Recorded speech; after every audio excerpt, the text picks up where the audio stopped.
नमस्ते, मोमो सजारबाट म बिमला विधान हजुरहरू सबैलाई स्वागत गर्न चाहन्छु। आज चाहिँ मेरो घरमा आशिष भटेल आउनुभएको छ, पासा बहिनीको। उहाँ चाहिँ बिग फ्यान हुनुहुन्छ मोमो सजारको। आशिष भटेललाई म स्वागत गर्न चाहन्छु।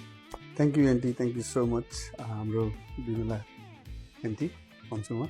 अनि मोमो अचार धेरै वर्ष भइसक्यो होइन, 10 इयर्स 10 प्लस 2-3 इयर्स 4 इयर्स त धेरै वर्ष जस्तो लाग्यो होइन।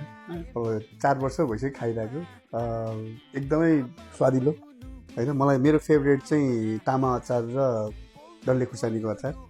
उहाँको सबै राम्रो छ, तर मेरो फेभरेट चाहिँ दुईवटा हुनुहुन्छ। त्यही भएर सबैजना गइदिनु होला, अनलाइनमा किनिदिनुहोस्। र धेरै स्टोरमा पनि छ, सबै नेपाली स्टोरहरूमा डिस्ट्रिब्युट भइसकेको छ। त्यही भएर हेल्प गरिदिनु होला, हाम्रो यो एकअर्कालाई सपोर्ट गरौँ होइन। अचार मिठो छ, एकदमै मिठो छ। नेपालमा अब घरमा बनाइराख्नु सट्टा होइन, नेपालकै टेस्ट आउँछ होइन। तपाईँलाई मी अचारदेखि लिएर के छ होइन, अचार सबै। अब तिलको अचार, तामाको अचार, हाम्रो चिकन अचार। अब मेरो चाहिँ त्यही अघि भने जस्तो दुईवटा हाम्रो तामा अचार र डल्ले खुर्सानीको अचार मेरो फेभरेट।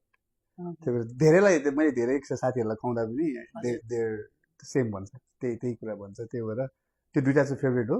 अरू पनि छ, अरू पनि सबैले मन पराउँछ। त्यही भएर थ्याङ्क यू, आइदिनुहोस्, किनिदिनुहोस् होला होइन। सपोर्ट गर्नु होला, मेन कुरा सपोर्ट।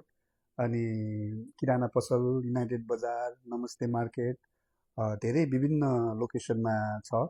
त्यहाँ गएर दुकानमा त्यहाँ पनि किनिदिनु होला, सपोर्ट गरिदिनु होला हाम्रो मोमो अचार है त। सबैजना मोमो अचार thank you so much. Thanks so much coming for the मेरो घरमा आउनु भयो र बोलिदिनु भयो पासा बहिनीलाई होइन। Ashish Bhatel, thank you so much. Always support गरिरहनु भएको छ, always, any time. Thanks for watching Momo Achar. मेरो फोन नम्बर हो 5715278900। Thank you.